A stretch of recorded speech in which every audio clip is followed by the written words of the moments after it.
Hi guys, welcome back to my channel. Today I'm going to do a art journal video, and it's just going to be a journal with me style video.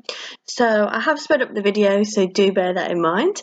I do like to protect the previous pages just with some scrap papers, and I'm just using some acrylic paint just with my finger. Nothing fussy, there's no advanced techniques really here, and I'm just laying down different colours, different shades of pink. Obviously feel free to adapt, but I always think it's good just to use variants of the same colour. And I'm just putting it down just to create a background. Now I do try and blend the lines together ever so slightly. You will see me drying in between layers in just a moment. I dry it with my heat tool. There we go, and that's just to stop it smudging too much and becoming, a dirty colour like it would do when you mix too much paint together. So these are just various different acrylic paints. I don't think any of them are really artist grade. They're like graduate and just beginner grades type thing, and just smudging them all together. To mix the colours, I generally drag the lighter colour into the darker colour, and that blends it all together nicely.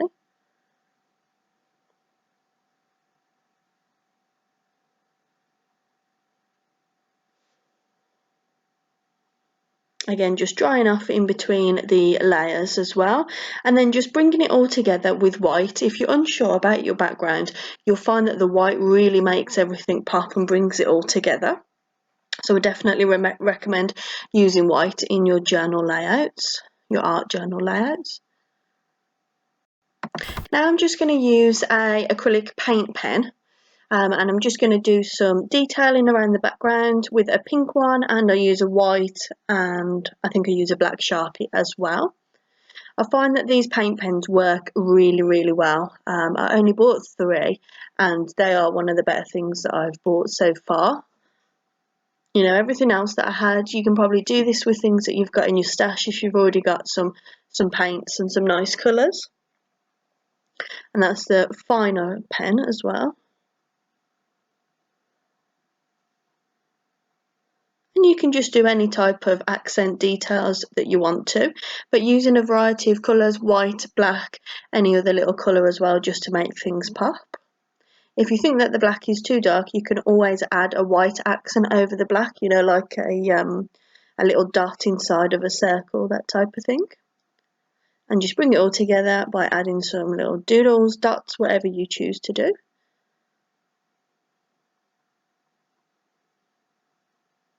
There's my white pen just going over it, adding a bit of detail.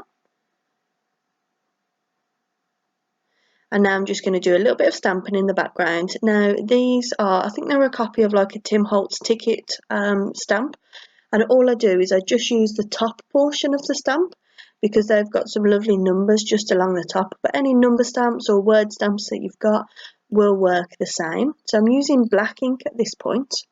Now I'm going to add some circles, and that was just a milk bottle lid. You can use any type of bottle lid that you've got, and I just, as you can see, run it round ever so gently in just some acrylic paint and press it down. And then I'm going to use a different side of lid. I think that's just from some type of glossy accent type thing, and just press it down.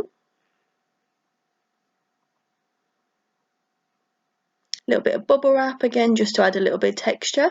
You can play around with whatever you've got in your stash just to make a little bit of texture.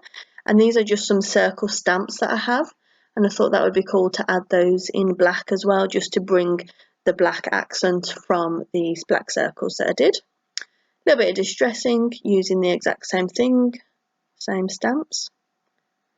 And then I'm just going with that distress ink just to add some more number stamps, because I find stamping with black is good, but then you want one that's going to be in the background, so that's why it's always good to use a lighter colour or an accent colour to do that. Just touching up some of the circles. I think I was going around them in a black pen at that point. Now these are images. I did show you the magazine earlier, but it was just going so quick I didn't get a chance to comment on it. Now these images are just from a magazine, and I've just fussy cut them out. The magazine was a pet magazine, so it's from a pet shop, like a freebie, selling the products of the pet store. But they have great illustrations in these type of magazines because they don't always feature photographs of animals. They might have some other type of illustrations or drawings of animals to use in adverts or in the articles in the book. And all I'm doing is outlining the birds here, and then I decide later on that I want to add some detail across the whole image. So there I am, just roughly adding just some line details to the two birds.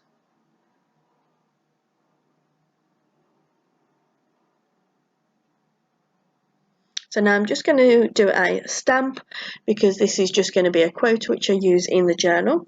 The quote is, "The clouds are lined with silver, as we are often told, but it is my heartfelt wish that yours be lined with gold." I really like that quote, and this is a spread that I've done for Junk Journal July, and one of the prompts for Junk Journal July was to use your favourite quote. So this was just a quote that I used, and it's a stamp from Lavina Stamps. So this is probably coming to the very end of the video now, so I hope you guys have really enjoyed this video and a little bit of a craft along, and I hope it gives you a little bit of inspiration.